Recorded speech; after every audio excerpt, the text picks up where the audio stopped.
Now, ladies and gentlemen, this officially brings us to the beginning of our debate, where we move into the first round of questions. But before then, allow us to reiterate the rules and the guidelines for you, our esteemed candidates. You each have 4 minutes to answer the questions that will be posed, and you will each answer the absolute same question. Your Excellencies, with respect and humility, if you surpass the 4-minute mark, myself or my colleague will have to interrupt your response. And this eventually brings us to this moment, ladies and gentlemen, where my colleague and I will open the envelope for the first round of questions. Thank you, Anita. Merci. Thank you very much, Anita, and thank you very much to our candidates who have just introduced themselves to yourselves, members of this public. As my sister has just reminded us, we are going to open, ladies and gentlemen, the first round of questions. We are going to remind all of us that the questions were drafted in English and in French. They were drafted by an independent panel. The envelopes were handed over to us a few minutes ago by Her Excellency Madam Konjit Sine Georges. And immediately with Anita, we're going to select an envelope. Anita, you're going to ask the first question.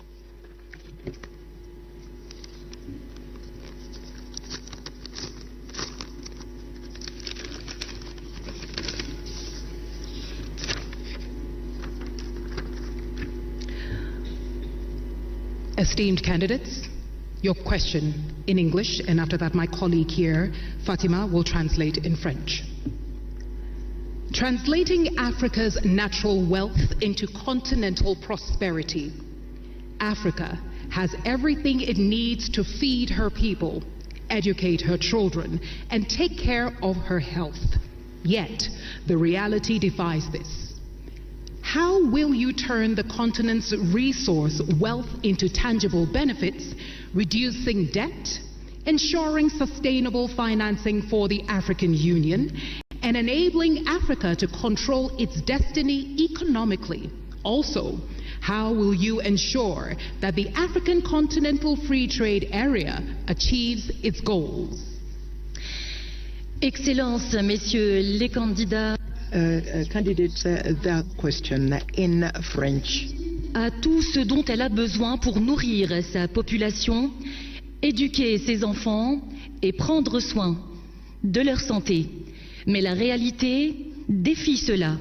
Comment allez-vous transformer la richesse en ressources du continent en avantages tangibles, réduire la dette, assurer un financement durable pour l'Union africaine et permettre à l'Afrique de contrôler son destin économique? En outre, comment allez-vous garantir que la zone de libre-échange continentale africaine atteigne ses objectifs? Et on commence avec le premier candidat de Madagascar. Excellence, vous avez 4 minutes pour y répondre. This question talks about the hopes. The first hope is that is contained in Agenda 2063, and we are going to just try and respond to this question. Perhaps not answer it completely, because you can't answer it in just 4 minutes. You can't show academically what it is that we can do in order to respond to this aspiration. So aspiration 1 of Agenda 2063 is as follows: a prosperous Africa based on inclusive growth and sustainable development. Your question is huge. How can a chairperson of the African Union Commission, with a very clear terms of responsibility, about 26 of those, and first of all, he or she has to demonstrate leadership characteristics, has to have administrative capacity, has to know protocol, has to be diplomatic. How can such a chairperson respond emphasize the importance of continuing to develop the economy at the continental level. You did mention our joint initiative about developing trade through, in theory, liberalization of trade, liberalization of the circulation of persons throughout our continent.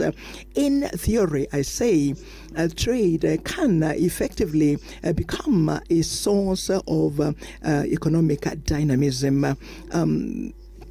I think I understand that we're at about 12.6% of commercial trade between African countries. This is very low. For a continent such as Europe, a continent such as America, they go up to more than 50%. So what we need to do is to continue to continue with the efforts that we're doing. There's already a secretariat at the ICFTA. A secretariat, the ICFTA is just a geographical zone. It is the geographical zone. We haven't yet attained this free circulation of trade, but if we manage to ensure that a free trade can happen and can happen very quickly, it is very possible that we shall triple our performance in economic development.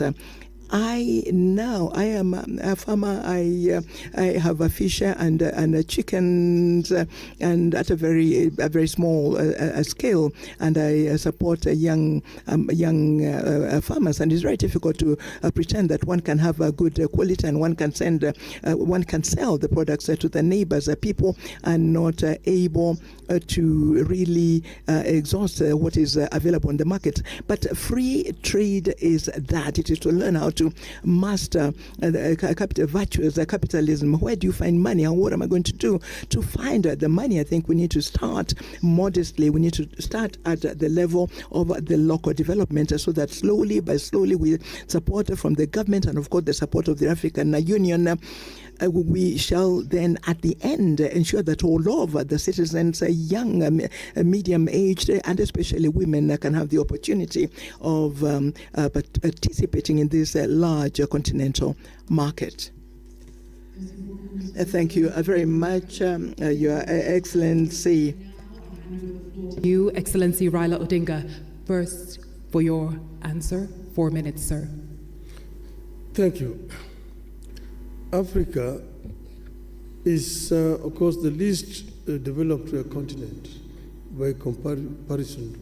Look at economic statistics. But this is because there are historical reasons why Africa is where it is today. And we will say that Africa does not need to remain here. We need to develop Africa. There are several factors which work against Africa. For example, the international financial infrastructure has worked very much against Africa, because African countries have been made to borrow money at a very high rate of interest compared to other countries of the same status as the African countries. So we need to address the issue of rearranging the international financial infrastructure. That is, I think, one of the major starting points. Now, Africa is the richest continent on the planet Earth in terms of raw materials. But it's a paradox that Africa also is the poorest in terms of living conditions. We say that we need not remain for perpetually the source of raw materials for industrial west or east, that we need to do value addition to raw materials which are coming out of Africa before we export them. And then we've also said that Africa needs to trade more with itself. There's big potential. Like the African Development Bank today says that 7 out of the 20 fastest growing economies in this year are going to be African countries. They're much higher than Europe. We're only competing with Asia. So it is important that Africa enhances the trade with itself. The inter-African trade today stands at just mere 15%. Now we have the African Free Trade Area organization that was launched now 3 years ago. but not much has been achieved. Some of the reasons are issues that are actually solvable. The non-tariff barriers to trade that have been imposed by respective African countries. Things like standards, which are different from one country to the other country, making it difficult for goods to move freely across the borders. Then modalities of payment. And then it's the other issue of infrastructure. I worked for 5 years as the African Union High Representative on Infrastructure Development. And here is another problem, because goods cannot move freely because of lack of adequate infrastructure within the continent. Kenya exported tea to Ghana, and it took 3 months of tea to travel from Kenya to Ghana. We have major infrastructure projects, the high-speed continental railway, the inter-African highways, Cape to Cairo, Tunis to Cape, Dakar to Djibouti, Dakar, Lagos, Mombasa, and so on and so forth. All these need to be developed. Energy is another factor. Energy is too expensive, but we can reduce the cost of energy and go green in the continent. Thank you so much, Excellency. Candidate from Kenya, et à présent, mesdames et messieurs. And now, ladies and gentlemen, the response from His Excellency, the candidate from Djibouti.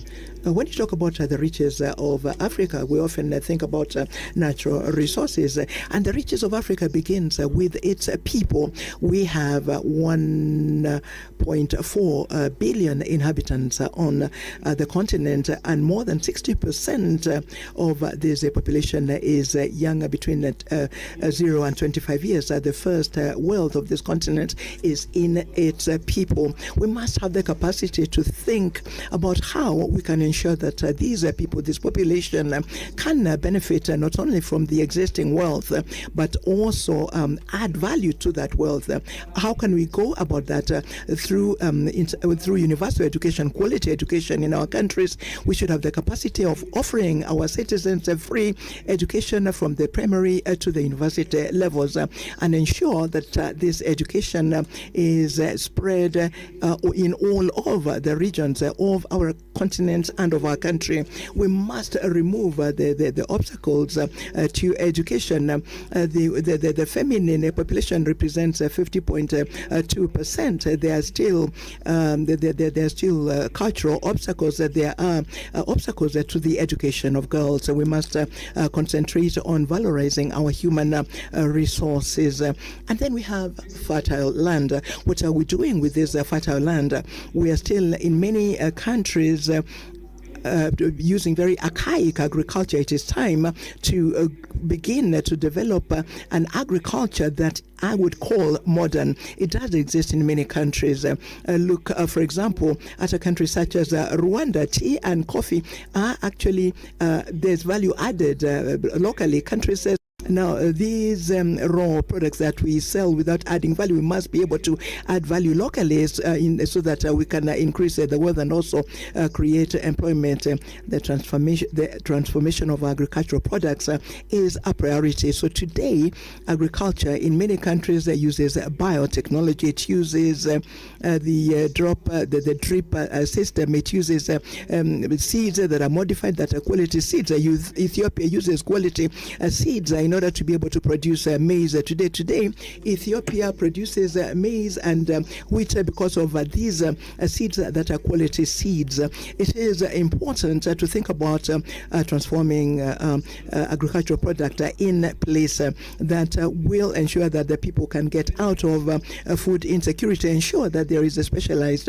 agriculture there has to be areas of specialized agriculture, and that, I would say, is one of the steps that will lead to ensuring that this world there can be at the benefit of the population. And then we come to natural resources.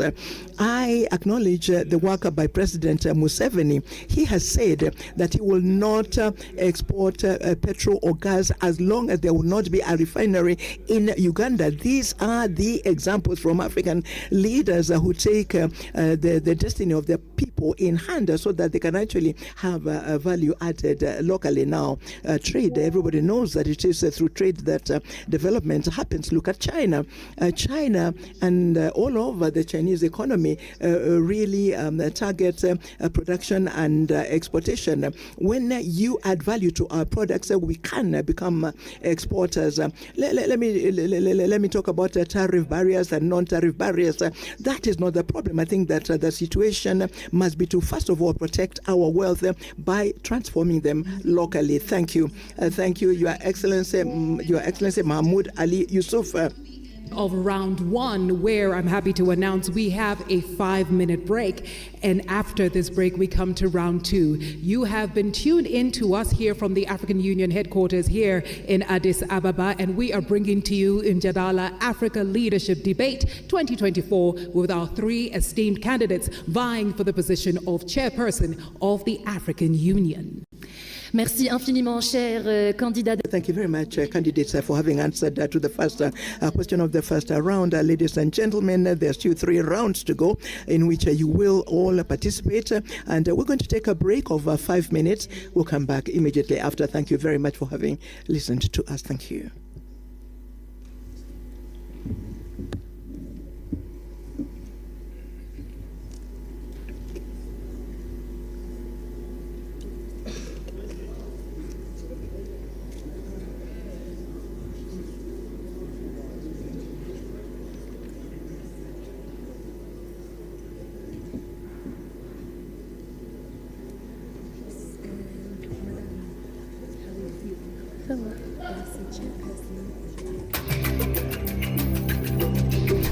A man of the people, a mobilizer par excellence, a nationalist, patriot to the core, selfless leader, a peacemaker, and a lifelong Pan-Africanist.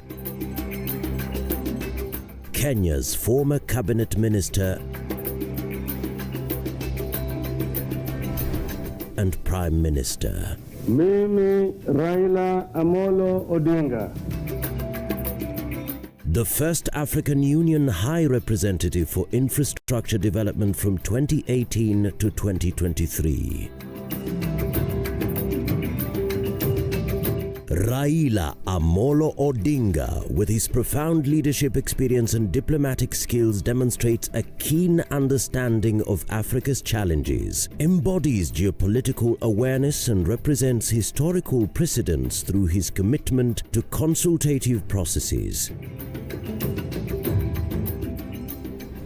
His philosophy and experience make him the ideal candidate for the role of African Union Commission chairperson.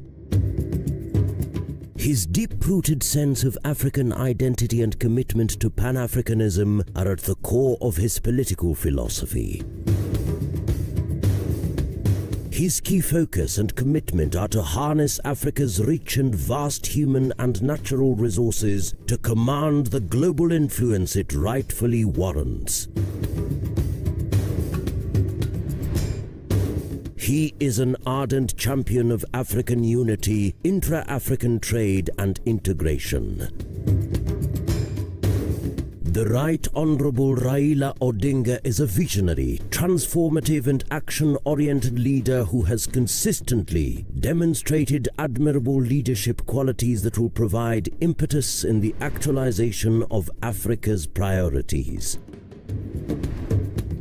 This has been demonstrated through resource mobilization for the implementation of key infrastructure projects under the Programme for Infrastructure Development in Africa. As a global statesman, he has represented Kenya across the continent and the continent across the world. He has been a peace mediator and election observer, illustrating expertise and experience to serve internationally as an effective advocate for Africa. In his tenure as Prime Minister of Kenya, he oversaw the national budget and implementation of fiscal policies that enhanced transparency and efficiency in public spending. He introduced performance contracting in the government, significantly improving public service delivery. Honorable Raila Odinga's leadership roles have consistently involved managing and leading diverse teams across different cultural and political contexts. As AU High Representative for Infrastructure Development, he led a team of advisors from various African countries, fostering a collaborative environment that leveraged cultural and political diversities. He has a proven track record of championing the voices of the underprivileged, building consensus among stakeholders from diverse backgrounds, and ensuring that policies and projects reflect the collective aspirations of the African peoples. The Right Honourable Raila Odinga is committed to harnessing Africa's youth's potential and has championed the adoption of technology in various capacities throughout his career. His role at the African Union involved promoting the integration of digital solutions in infrastructure projects such as the Continental High-Speed Train and Smart City initiatives. To align Africa to Agenda 2063 and usher the continent into a new era of shared prosperity, there is no better leader other than the Right Honourable Raila Amolo Odinga. We're very happy to work with you this afternoon as moderators of this debate. For those who have just joined us, I'd like to remind you that just a few minutes ago we listened to answers to the first round of questions with their Excellencies Mr. Mahmoud Ali Yusuf, the Minister of Foreign Affairs of Djibouti, His Excellency Raila Amolo Odinga, former Prime Minister of Kenya, and finally Honorable Richard Randriamandrato, former Minister of Foreign Affairs of Madagascar. And we're coming right back to the second round of questions. Anita.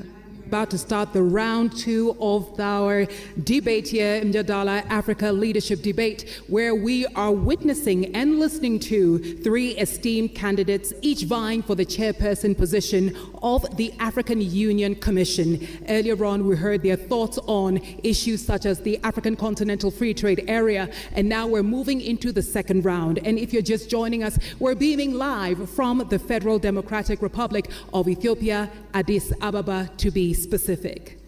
Et pour ouvrir le deuxième round, mesdames. To start the second round, ladies and gentlemen, honorable participants, we're going to open a second envelope so that we can see the question that was prepared by an independent panel for this debate. Let me remind you, ladies and gentlemen, that the questions were drafted in two languages, in French and then in English. So, Your Excellencies, the candidates, your question is this. In spite of the hopes of the African Union to silence the arms between now and 2030, the conflicts continue to take place. How would you go about proposing African solutions so that you can ensure that there is a prevention, management, and a resolution that are effective and sustainable of conflicts? And how would you accelerate the advance of Africa towards a permanent seat in the United Nations Security Council? That's your question. Whose aspiration to silence guns by 2020, conflicts persist. How will you foster African solutions to ensure effective and durable conflict prevention, management, and resolution? And how do you plan to accelerate Africa's push for a permanent seat on the United Nations Security Council? Ladies and gentlemen, our esteemed candidates, the first to answer this round of questions will be His Excellency Raila Amolo Odinga. You have 4 minutes, Your Excellency. Thank you very much. Well, silencing the guns on the continent. As you know that in 2013, the EU met and passed a resolution to silence the guns by 2020. We are today in 2024, and the guns are not silent. They're very loud, roaring all over the continent. We need to address the causative factors of these conflicts. There are some which are conflict caused by poverty or deprivation. Some of them by conflict within the society, again, things like ethnicity and so on. Some of them are externally influenced or promoted. Some are religious and so on. So there's not a common factor.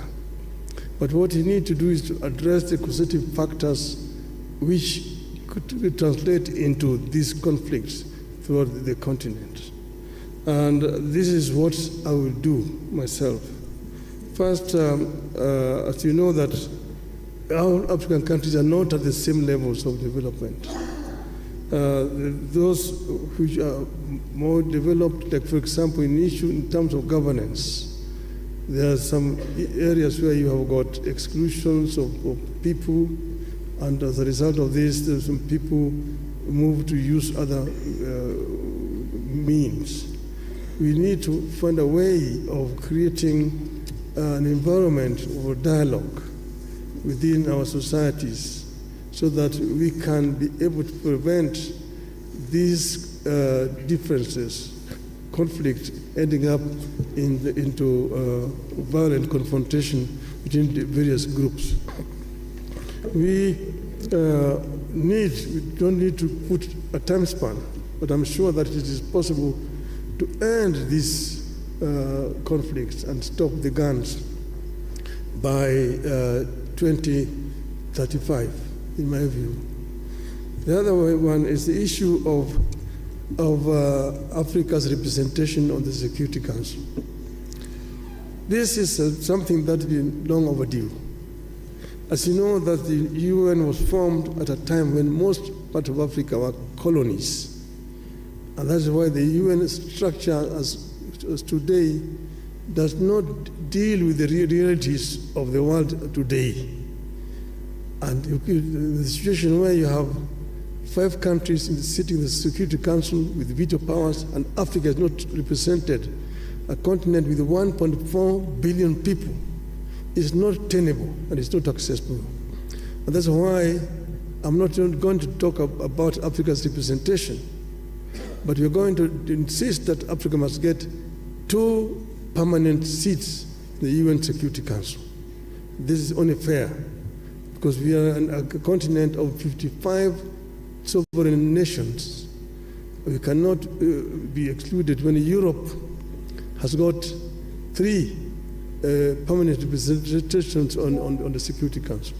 Permanent representation with the veto powers is a must for Africa. And this I'm going to insist when I'm elected. If the heads of state of Africa sees fit that I should lead this, I will work together with all the leadership of the continent to ensure that the continent gets a fair treatment on the international scene. Thank you so much, Excellency. Candidate from Kenya. Et maintenant, mesdames et messieurs. And now, ladies and gentlemen, the response from His Excellency, the candidate from Djibouti, His Excellency Mahmoud Ali Yusuf. Silencing the guns is a flagship program, one of the 15 that our leaders have endorsed years ago.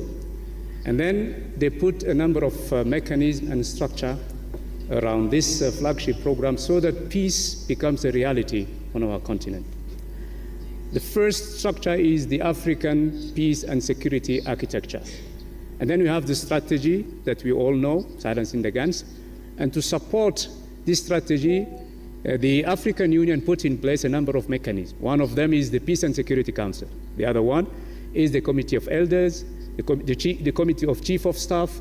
We have the Peace Fund, and we can rely on every kind of mechanism. So why is peace is not, let's say, a reality on the ground on our continent?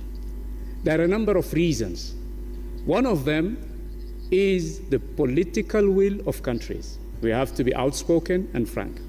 We make decisions at the Peace and Security Council level. These decisions are not implemented. Our Peace and Security Council is not proactive. It is reacting to crises when they occur and happen. This has to change. And I'm sending a message to our member countries saying this has to change. The number two problem that we have to face is our standby forces. We have them on the papers. Of course, sometimes we can mobilize them, but they lack resources. We are still relying on foreign partnership for our resources. Let me give you an example. AMISOM. Since 2007, AMISOM has been financed by the European Union and the United Nations, up to 2.7 billion euros. Now, financial resources are critical. Why should we have the money so that we can operate on crisis ground on the continent? Because without money, we cannot deploy our standby forces. Without money, even the committee of mediators cannot go and discuss with the stakeholders. They sometimes wait for the tickets, the per diems, days and days and days. It's very critical that the Peace Fund, in which we have $400 million, that the Commission and the PRC, get to the compromise situation where that money could be used for peace on the continent. So far, only the interest of the 400 millions are used. And I'm really shameful when I say, DRC have been given 1 million for peace, issues through this fund. And they have given to, another country 1.5 million. It has to change. We need the authority from the member countries so that we can use this money, the $400 million, to keep peace on our continent. There are so many other bottlenecks that needs to be handled very quickly. But money is one of them. The Peace and Security Council mission is the second problem. And then we have a third one. This one also has to be underlined very, very seriously. When a crisis happens, I give you the example of Somalia. I've been around for some time. I've been dealing with this problem for many years. When there is no unity of purpose between the countries around this country, neighboring countries, this country will never stand on its feet. That's what we are experiencing today in the Sudan. Hundreds of thousands of people have been killed, millions displaced. Neighboring countries are still fighting on the Sudan, and the African Union and IGAD are watching. Sorry, sir, your time is up. Okay, sorry, because I can talk hours about this issue. No problem, sir. Thank you so much for your contribution. And ladies and gentlemen, as a reminder, especially to our esteemed candidates, if you go beyond the time, I will be forced to interrupt, and I don't want to do that, so please forgive me. May we kindly have our last candidate, His Excellency Randir Mandrato, to respond to the question. Your Excellency, the floor is yours. Faire taire les armes. Silencing the guns and issues relating to peace and security in general actually are due to so many things. It's not like turning on a switch or switching it off, not on and off a switch. No, there are several factors that have to be taken into consideration, and that is the reason why the African continent and the African Union have been challenges to silence the guns. But we have to resolve our conflicts peacefully, and this is one of the principles of the African Union, just like the principle of non-interference. So this is an aspect that we all have to actually look at. When exactly do we talk about non-interference or non-indifference? and how do we use them to silence the guns? But that is the situation in which we find ourselves in. And if I am chosen by the heads of states and government as chairperson of the commission, I will make sure that the African Union Commission would actually work towards resolving our conflicts peacefully, because we have that in the Constitutive Act of Africa, of the African Union.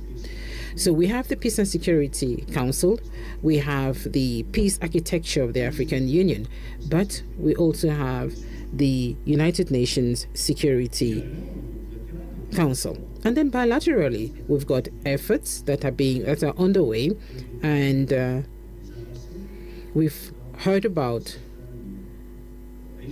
progress in some areas, in some regions where we have long-standing conflicts. And then we also have the opportunity of ensuring that there is solidarity with the United Nations, the African Union and the United Nations. This is a framework that could actually enable us to sit down with the international community and talk about crisis in Africa. Why should we only talk about the crisis in Ukraine? Why not talk about the crisis in Sudan and crisis in other African countries? So we are talking about financing peace missions, but there is also a program that actually wants to see the program of the United Nations, that is the SDGs, aligned with Agenda 2063. And then we also have the 10-year plan of our public institutions in charge of working at a national level, but we are talking about the justice systems in our respective countries. Now, concerning the 2 permanent seats on the United Nations Security Council, I think here in Africa, we all know the importance and the urgency of having these 2 seats. And we have to seize this opportunity because we are actually at the end of 2024. And so we have to act very fast in 2025. And this should be the mantra of the African Union in 2025. And so, of course, we have to make sure that we can actually speak with one voice on the choice of who will represent Africa on the United Nations Security Council. It's not going to be easy. It will be up to the heads of states to decide who will be the continent's representative. And now we'll conclude to say that, like this morning, I read in the newspapers the problem between Ethiopia and Somalia, and this was being resolved by Turkey. The mediator is Turkey. Let us be responsible. Let us be serious. The African Union should be that person doing the mediation. Thank you. Thank you very much. Thank you very much, candidate from Madagascar. Ladies and gentlemen, this is the end of our second round. And without any transition, we are going to step into the third round, and we are going to discover the question. Anita, you have the floor. Now, ladies and gentlemen, we move into the third round. Once again, if you're just joining us, these questions have been formulated by an independent panel, and the questions will be open and seen only at the beginning of the round, as I'm doing right now. Esteemed candidates, on the topic of reviving Pan-Africanism and countering external influence, Pan-Africanism is declining, and external powers and internal divisions challenge Africa's integration efforts. What specific steps will you take to rekindle the spirit of Pan-Africanism, counter big power politics on the continent, mobilize African countries behind a common integration agenda, ensure resource self-reliance, and position regional economic communities at the center of this process? Chers candidats, distinguished candidates, your question is as follows in French. L'africanisme est en déclin et les puissances extérieures et les divisions internes remettent en cause les efforts d'intégration en Afrique. Quelles mesures spécifiques comptez-vous prendre pour raviver l'esprit du panafricanisme contre la politique des grandes puissances sur le continent, mobiliser les pays africains derrière un programme d'intégration commun, assurer l'autonomie en matière de ressources et positionner également les communautés économiques régionales au centre de ce processus. Et nous allons commencer tout de suite avec le candidat. And we will start with the candidate of Djibouti to provide his answer. You have 4 minutes. First and foremost, we have to understand that we are living in a world which is multipolarized world. This is a world that is actually multipolarized. And this world would not provide space for a continent or countries that do not have the right economies, the military strength, the capacity that is required, and mostly that continent or country that is not on the world stage. This is a reality. So what can we do? What should we do? I think it is very important that the Global South should actually take action. And in the Global South, it is Africa that actually has to stand out. And how is Africa going to stand out? If we do not represent much in terms of global trade, you cannot actually sit around a table where decisions are being taken for the destiny of the world. And so integration is, I would say, an obligation, is a must. When we talk about obligation, it is important that the AFCFTA should actually be functional. It is important that intra-Africa trade be developed, and it should go beyond 18%. It is important that African countries should actually use their own resources. And so Africa has now a seat, and the G20 table. We want to congratulate South Africa for chairing the G20 next year. And so it is important that the African Union Commission should be working hand in hand with the African Union to actually make sure that Agenda 2063 is a priority item on the agenda of Agenda 2063 of the G20. Africa has to be also on the UN Security Council. Just imagine 80% of the issues discussed at the UN Security Council is African problems. When we talk about security issues, who do we talk about? Africa. When we talk about food insecurity, we also hear Africa, Zimbabwe, Botswana, Ethiopia, Kenya, Somalia. They have actually been victims of natural disasters, but we are not the ones polluting the world. So the African Union should also be fully involved in the COP discussions. The COP discussions should also be held here in Africa. So a strong Africa has to be an Africa that is present on the global stage. We have to see that Africa has to be part and parcel of the Global South, and this is what we have to do. And I'm going to make sure that our Commission is going to work to ensure that Africa is part of the Global South. Integration is a long-winded effort. It goes through solidarity. We are not working among ourselves. We are not speaking to one another as neighbors. We'd rather trade with non-African countries because we have non-tariff barriers, because our currencies are not convertible. If I want to trade in birr with Ethiopia, and Ethiopia wants to trade in francs, definitely there is loss of money. So we should have a payment and compensation system in Africa. We have to mobilize resources between 5 and 10 billion so that this compensation system is functional. Are we going to have a single currency in Africa? Why not? That is possible. Daughter Excellency Randia Mandrato, it's your turn, sir. 4 minutes.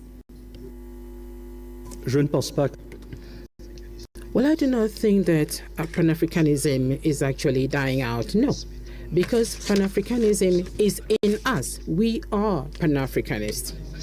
You cannot erase the history of this continent, the history which also includes the efforts of our diaspora. So Pan-Africanism is is really not dying in Africa.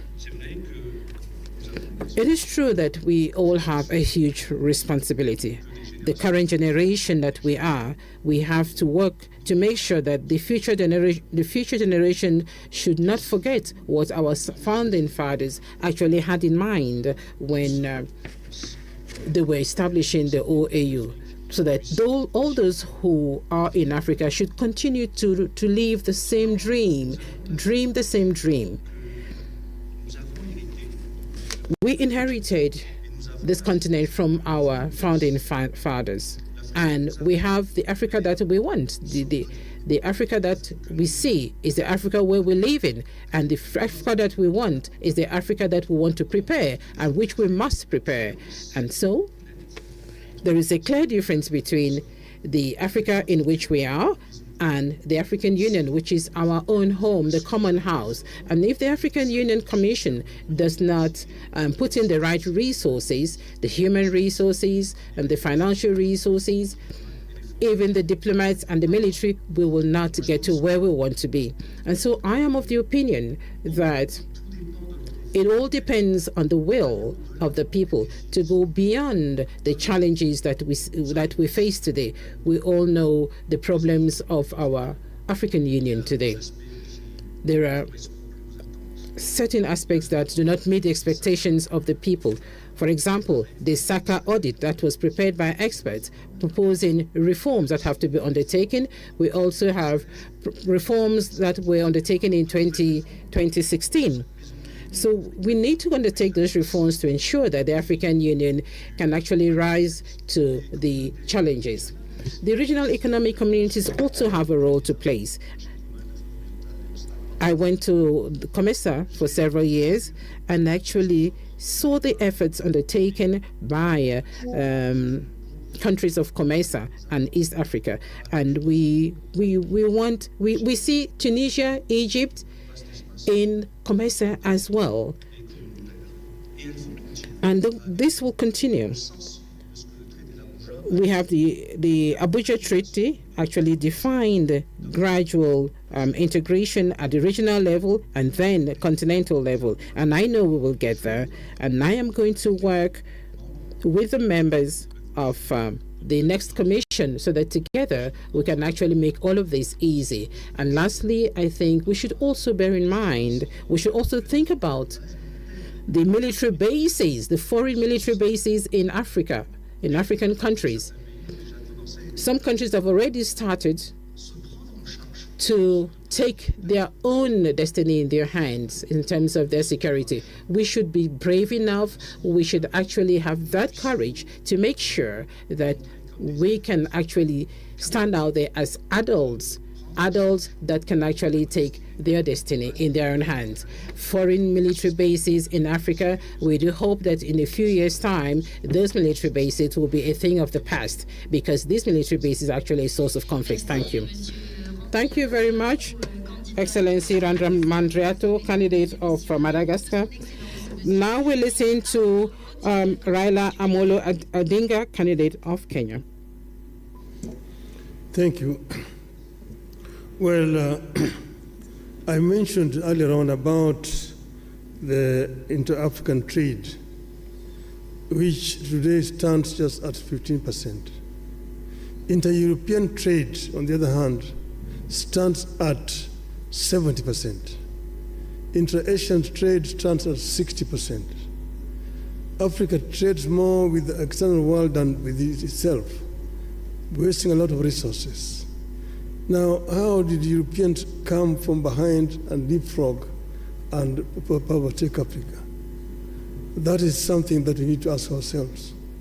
But here we need to now look forward to see how we can be able to make use of this huge domestic market that we have. We have a population of 1.4 billion people. And that is what has helped China. China did two things. One was to train the younger generation, the youth, so that they had a very highly skilled manpower.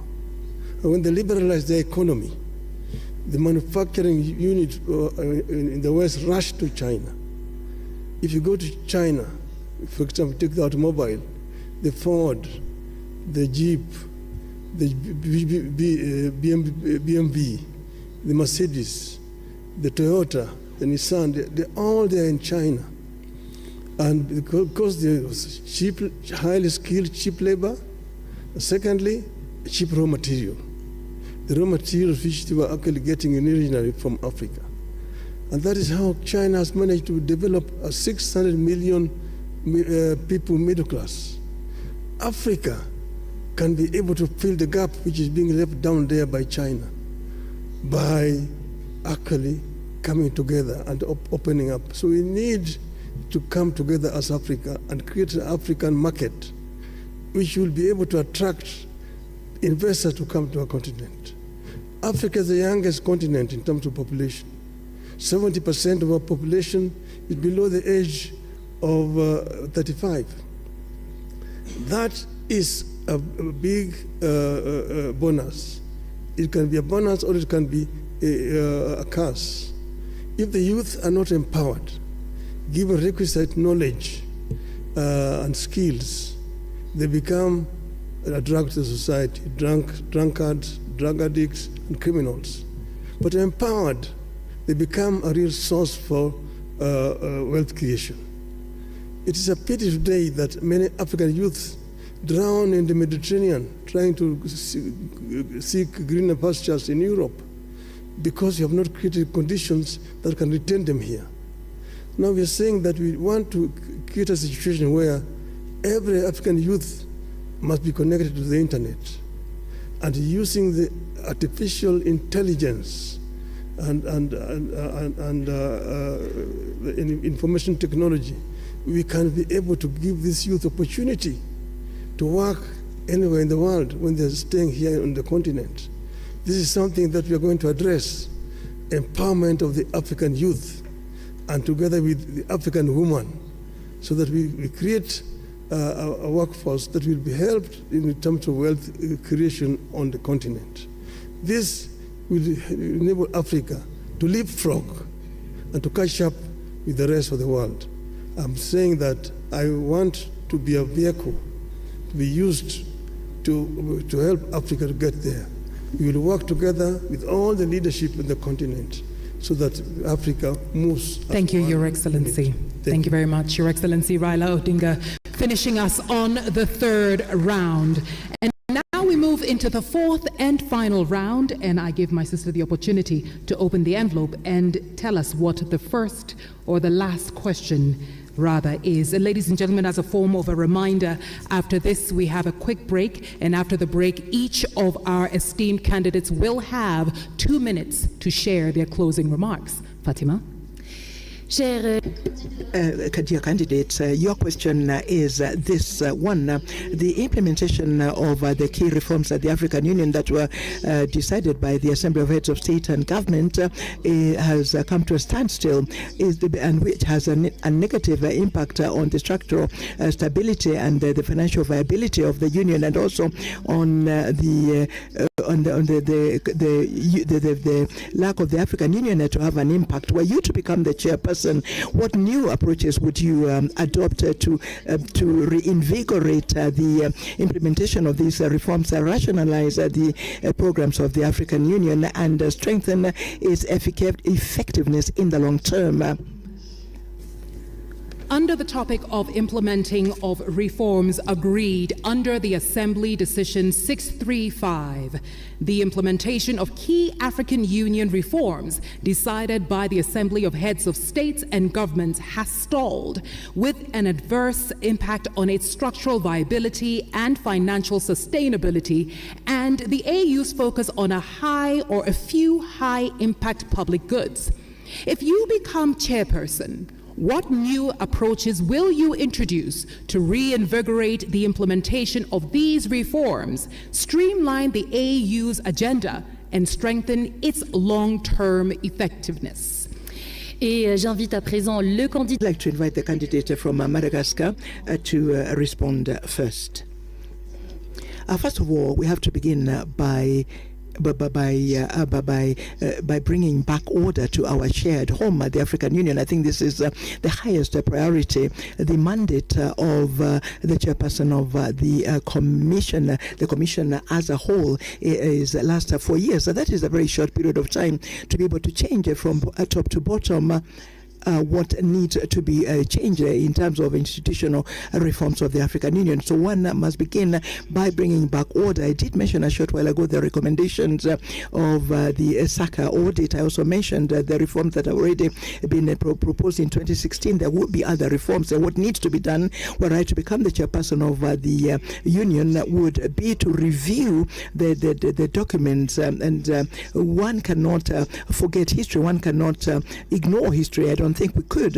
We are at the end of a process. We are at the beginning of a new process, and the outgoing team did what they were able to do with the resources that they had at their disposal. And I would like to thank the outgoing chairperson of the commission, Mr. Faki, and his entire team. And were I to be elected chairperson of the commission, I would work, of course, with the chairperson, because it will be a lady chairperson. Now, these reforms have to be prioritized. There are reforms at the level of the financing of the African Union. There are reforms in terms of mobilization of strategic partnerships. There are, of course, issues that have to do with the effectiveness in the area of peace and security. So we have to prioritize the reforms. Yet, once again, 4 years is too short a period of time. It is therefore important to review objective by objective.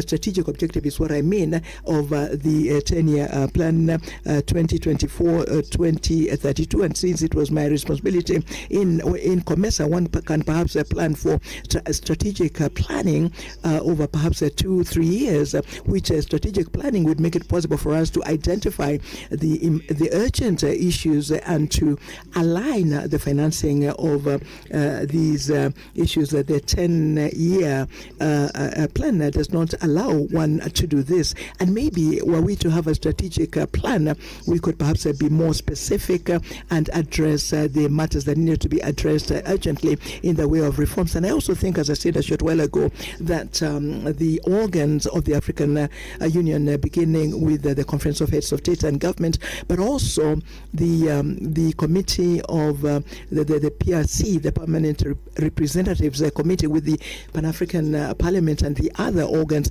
all the organs of the African Union should agree on the speed they should work at, so that at the end of the day, the reforms become visible, become tangible, and that the citizens of the continent can appreciate the effectiveness of a new of the new African Union led by a new team. Thank you. And now I yield the microphone to you, Excellency Raila Odinga. 4 minutes, sir. Well, we know where we are as African Union, and that's why the heads of state came up with that committee on reforms, which was headed by former president, current Rwanda President Kagame. The chairmanship has now been passed over to Honorable William Ruto, President of Kenya. I have had long discussions with President Kagame when he was chairing that committee, because I was working as a high representative of the AU on issues of infrastructure. And I know the kind of frustrations that you feel working that way. I know that 93% of the resolutions that are passed by the heads of state of the assembly are never implemented. Now, there's some of them are resolutions which were probably not necessary. Some of them are not implementable, but majority of them are just not implemented. Some have to do with the structure and management of the AU at the headquarters. I'm not trying to pass any judgment here because I know that Mr. Faki has worked very hard to try to make the organization move forward. The other one has been the issue of funding, which has been a major challenge, and look at other alternative sources of funding. When I was there as high rep on infrastructure development, we came up with a proposal to set up an infrastructure fund for Africa, and using the African resources, because many of African countries have got a lot of money in sovereign funds, from which the AU can actually borrow without having to pay so much high interest. And this will help AU actually to spearhead the process of constructing some of these infrastructures. I mentioned the Trans-African Railway Network, Lagos to Cairo, the high speed.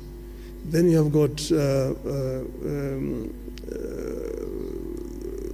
Beira in Mozambique to Lobito in Angola and Walvis Bay in Namibia. Then you have got the LAPSET, which will come from Lamu in Kenya, running through South Sudan, Central Africa to Karibi in Cameroon, to create a land bridge that opens the interior of Africa and gives these landlocked countries in the continent access to the sea. So some of these are possible, but we need to think out of the box and ensure that most of these reforms which are being proposed are implemented. We were talking about energy, which is a very major issue. And we have got the Grand Inga in the Congo, which can actually power the entire continent with power pools, southern power pool, eastern power pool, central, western, and northern power pool. That will help us to lower the cost of energy in the continent. That would be a revolutionary change on the continent.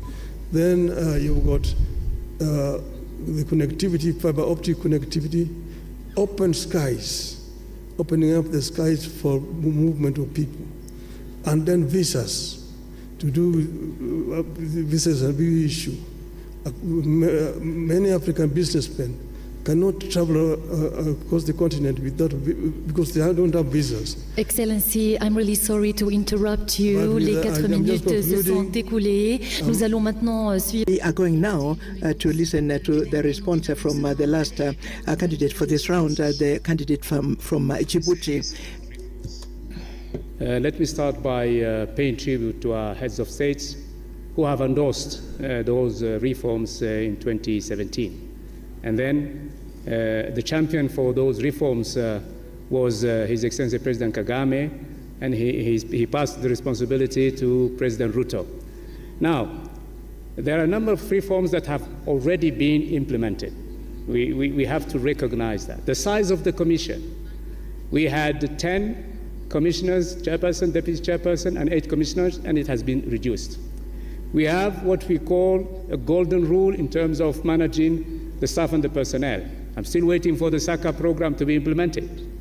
I hope that this hot potato will not wait for us, one of us, when we'll be elected.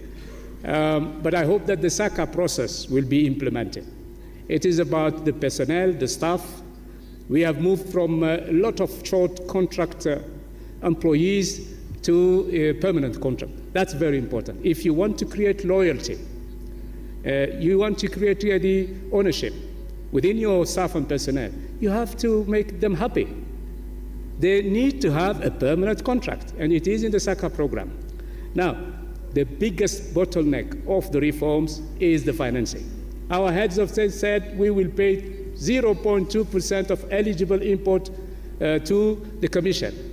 Only 17 countries, 17, are applying and abiding by that rule. It has to change. I'm not going to impose that on our leaders. It's not my intention, but I will advocate for it. It's very important to have, that particular issue of mobilizing and fostering financing be resolved immediately. Then our experts, there is a unit in the African Union Commission called the Reform Unit, led by Mr. Makoko, a very able African expert. But there are so many reforms that have not been implemented. One of them is PAP, the Pan-African Parliament. It's still a consultative organ. When is the Pan-African Parliament will become a legislative organ? They have passed in 2014 a protocol. Only 15 countries ratified that protocol. And this is one of the major reforms that we have to implement. Then we have on the judicial sector, the Court of Justice, the Commission of Human Rights. Sometimes they are fighting on issues. The Court of Justice do not open its doors to nationals, to African citizens, to NGOs. They are complaining. I am hearing complaints about the African citizens with regard to the Court of Justice. And then they are fighting who is doing what, the Commission of Human Rights. These reforms have to be implemented. And the Bureau of Liaison, a liaison bureau, we have so many on the continent. That's double use of those bureaus. Time is running, time is flying. So we have to rationalize. How can you imagine that you have 3 bureaus in the same region? And we're saying we should have the golden rules for management. And whenever we want to touch one of the bureaus, it's a political matter. It's useless, but it is a political matter. The country that is hosting the bureau is saying, you won't touch it. It has to change. It needs leadership. It needs understanding, negotiation, but it has to change. If we want to change things, we have to be frank and outspoken. We have to be, really tough when it comes to be tough, and lean when it comes to we have to do it. We have to do it. Yes, sir, your time is up. And now, ladies and gentlemen, that brings us to the end of round 4. If you are just joining us, we've had 4 rounds, and each of them has touched on a thematic area. And now we will go for a quick break. When we come back, the candidates each have 2 minutes to share their closing remarks. Mesdames et messieurs, nous remercions bien. Ladies and gentlemen, we'd like to thank our dear candidates for having responded to the last question of the 4th round of this Mjadala Africa Leadership Debate of the African Union. Thank you very much for staying with us. We'll come back in a few minutes. We're going to take another short break. And after the break, each candidate will have 2 minutes to make their closing remarks. See you in a short while.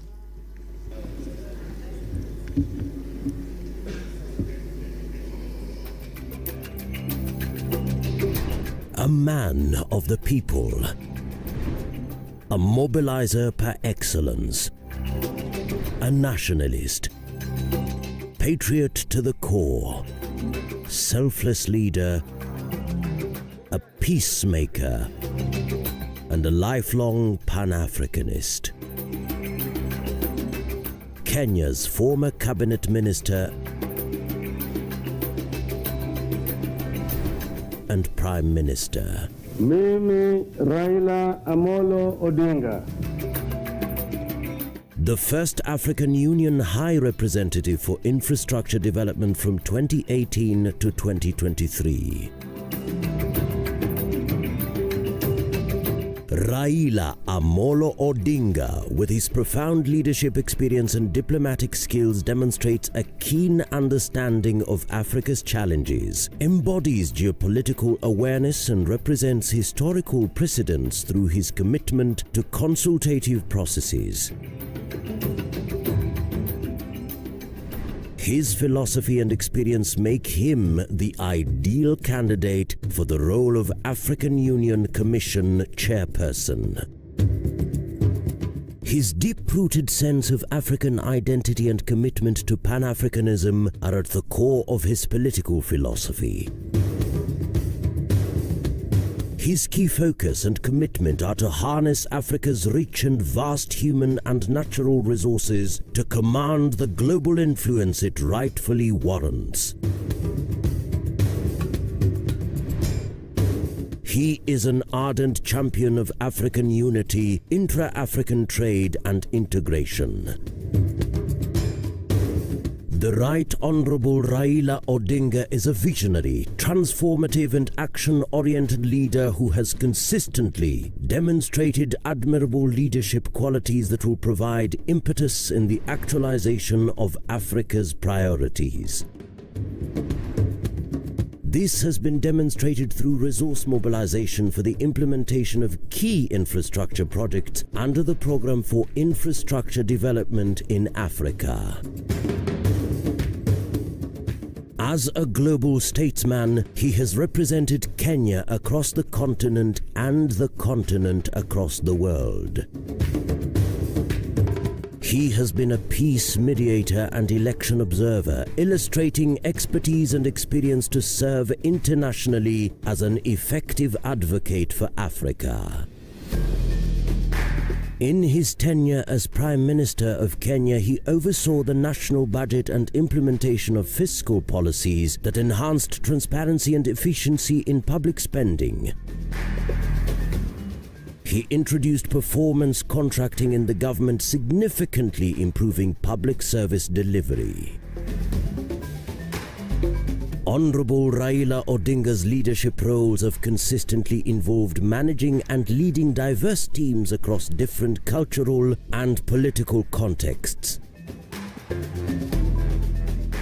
As AU High Representative for Infrastructure Development, he led a team of advisors from various African countries, fostering a collaborative environment that leveraged cultural and political diversities. He has a proven track record of championing the voices of the underprivileged, building consensus among stakeholders from diverse backgrounds, and ensuring that policies and projects reflect the collective aspirations of the African peoples. The Right Honourable Raila Odinga is committed to harnessing Africa's youth's potential and has championed the adoption of technology in various capacities throughout his career. His role at the African Union involved promoting the integration of digital solutions in infrastructure projects such as the Continental High-Speed Train and Smart City initiatives. To align Africa to Agenda 2063 and usher the continent into a new era of shared prosperity, there is no better leader other than the Right Honourable Raila Amolo Odinga. Excellencies, I present to you a visionary Pan-African, a bold and wise leader, a professional and technocrat, as well as a towering statesman and a veteran mobilizer for positive change. Kenya endorses his candidature unreservedly, and we commit wholeheartedly to support his candidature, his vision, and his leadership. The champion of Pan-Africanism. This is Africa's century.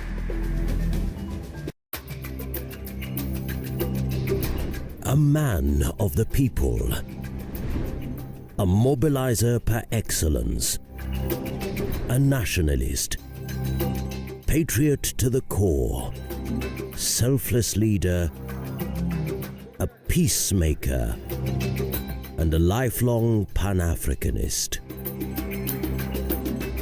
Kenya's former cabinet minister. And we want to say a special thank you to our audience around the world. The questions you sent truly informed the kinds of questions that we then asked our panel here. And we are very happy that you were very involved. It goes to show that indeed the Africa we want is in your hands and that you are actively involved in doing this together. And now, ladies and gentlemen, we are back to our last session. My name is Anita Erskine, and I'm joined here by my colleague Fatima Sharif, who is our French speaker. Merci beaucoup. Merci beaucoup. Thank you very much, Anita. Ladies and gentlemen, thank you very much for being with us for this final lap of the Mjadala Africa Leadership Debate of the African Union. You have listened during the debate, the questions that were raised, the answers that were given by the different candidates, and we're coming to the end of the debate. And so, Anita, we're going to listen to the closing remarks to the candidates. So thank you very much, Fatima. Candidates, you each have 2 minutes to share your closing remarks, or better still, your last words. We will start this round with His Excellency Raila Odinga. Thank you. I am delighted to have the opportunity to address our people of Africa. And as I've said, I am ready to work for Africa. There are reforms that will be necessary so that AU can work more effectively. One of these reforms will be financial reforms, so that we are able to bring in the African private sector into the funding. I mentioned also the issue of sovereign funds that we can use. We can create a fund that will enable AU to do all its money work. Then there's issue of 0.2% of the duty, which only 17 countries are remitting. I will work to ensure that all the countries actually pay their dues to the Union. This is what happens in the European Union, and that's why European Union is able to even fund African Union. It's a shame. If we can be able to fund this organization out of our own resources on the continent, and this is what I'm going to try to do. And I said that I am ready on day one when I'm appointed. I will not need any kind of induction. I'm ready to work for the continent, and I will offer my best. The days of Africa have come. The African lion will begin to roar and tell its Asian tiger counterpart and the European bear and the American jaguar that this is going to be Africa's millennium. 2000. Dear candidate, I'm really sorry to interrupt you once again, but these are the rules of the debate. Nous allons maintenant, mesdames et we are going now, ladies and gentlemen, give 2 minutes to the candidate of Djibouti closing remarks.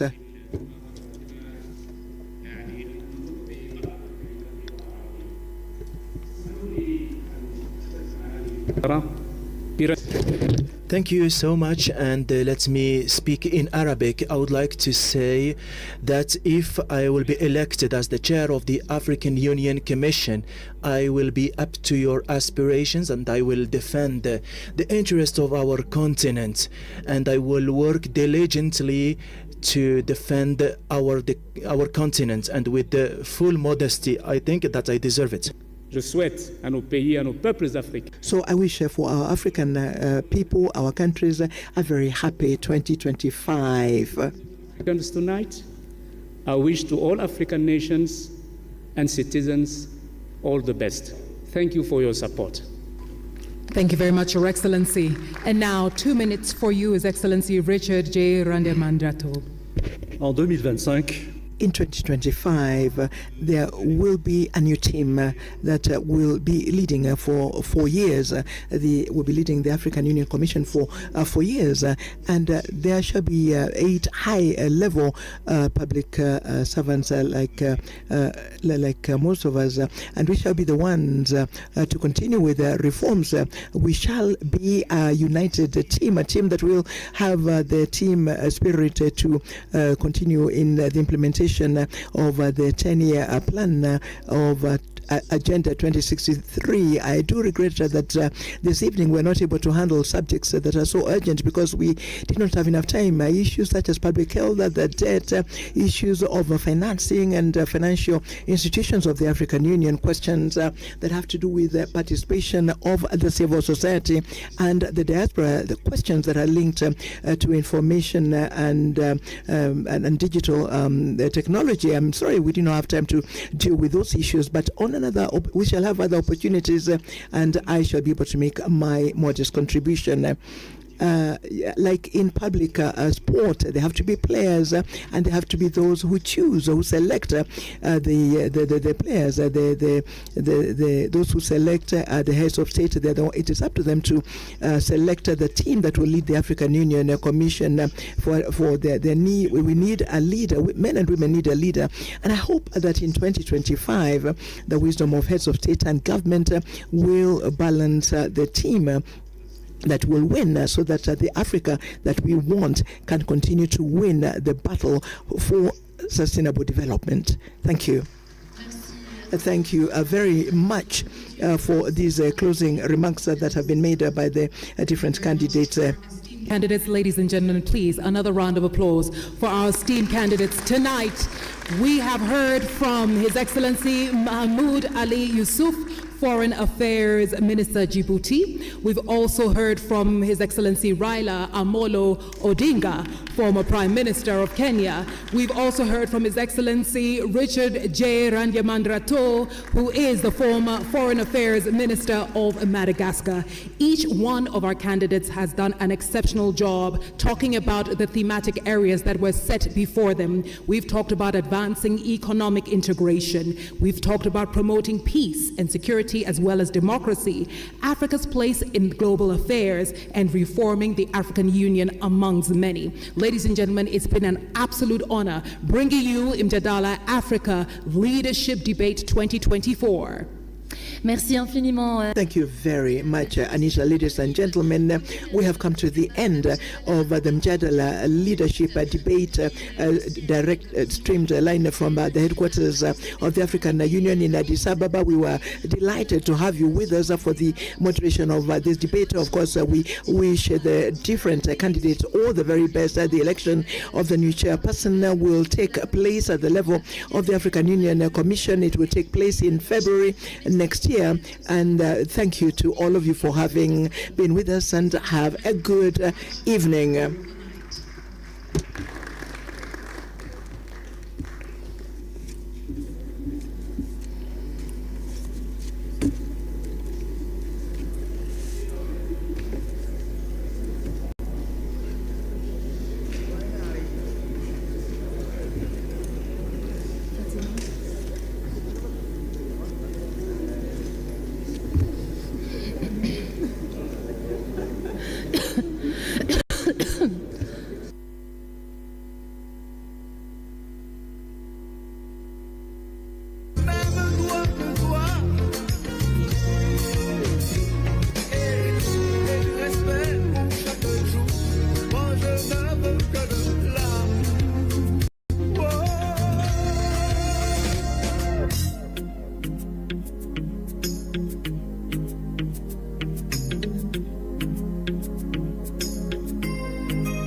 Ladies and gentlemen, the cocktail at the presidential lobby will now begin.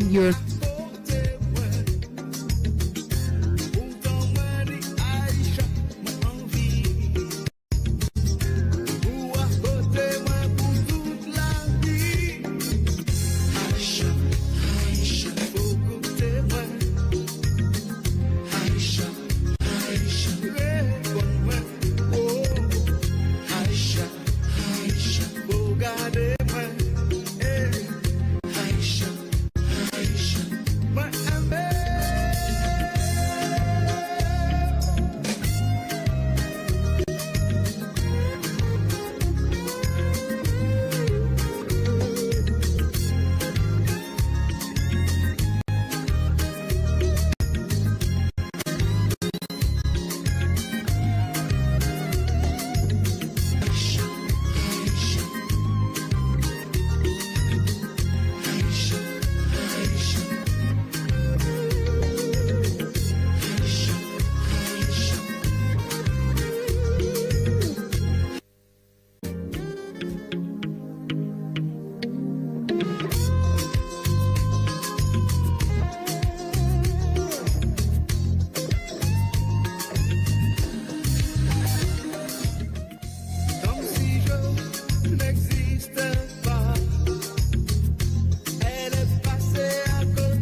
I have traveled the length and breadth of this beautiful continent, and I have seen the faces of Africa's future. I understand the continent, and I see the faces of our children, full of hope and energy, and unbound by the borders of yesterday. I dream of an Africa where those borders and colonial languages no longer divide us. From the hills of Kenya, to the deserts of Sahara and the Kalahari, from the lakes of Great Rift to the rainforests of Central Africa, from Indian Ocean to the Atlantic, Africa must be one. I believe in the story of the African lion. The lion is an African animal, is a king of the jungle. The Cameroonian national soccer team is called the Indomitable Lions. The soccer team of Senegal is called the Lions of Teranga. The soccer team of Morocco is called the Atlas Lions. Here in Eastern Africa, we call it the Simba, king of the jungle. When the king roars, the jungle listens.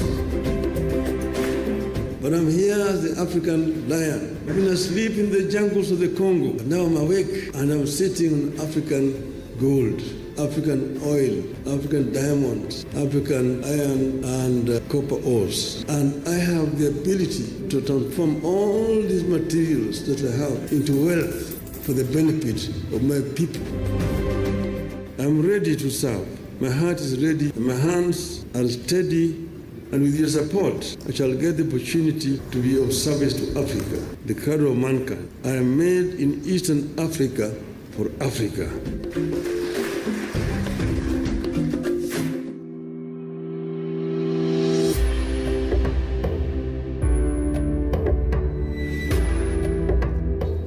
To the African people, Kenya presents to you a candidate who will give the AU visibility and a deserving place in global discourse. One of the expected priorities is to take the African Union to the people and make it work for the citizens of Africa. Indeed, Honorable Raila is a Pan-Africanist who has emerged at the right time to drive Africa's transformation. You will do more than that. You will make Africa proud. You will make Africa powerful. You will make Africa peaceful. And you will make Africa prosperous. We will do our part. We pray that God will make you do your part.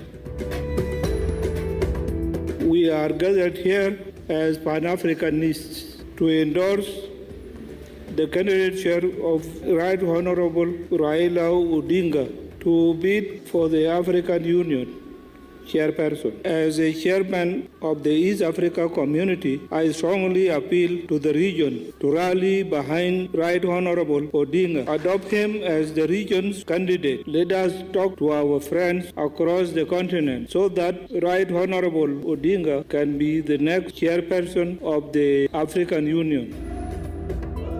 It is with all this in mind that the government of the United Republic of Tanzania endorses the candidature of Right Honorable Raila Amolo Odinga for the position of chairperson of the African Union Commission. Tanzania knows Odinga as Pan-Africanist leader who believes not only in the promise of African integration, but also in its practicality. Excellencies, with Right Honorable Raila Odinga, we envision an African Union that is ever strong, that is championing Africa's socio-economic development, and that ensures Africa's voice takes center stage globally. I am here to support the candidature of Raila Odinga. On behalf of Uganda, because he is a convinced Pan-Africanist. The Honorable Raila Odinga is a celebrated statesman whose longevity in leadership has been sustained by an unrelenting devotion to democratic change as the foundation of sustainable freedom and prosperity. Kenya endorses his candidature unreservedly. I am confident that he will give his utmost and do all it takes to make Africa proud and Africa powerful.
A man of the people, a mobilizer par excellence, a nationalist, patriot to the core, selfless leader, a peacemaker, and a lifelong Pan-Africanist.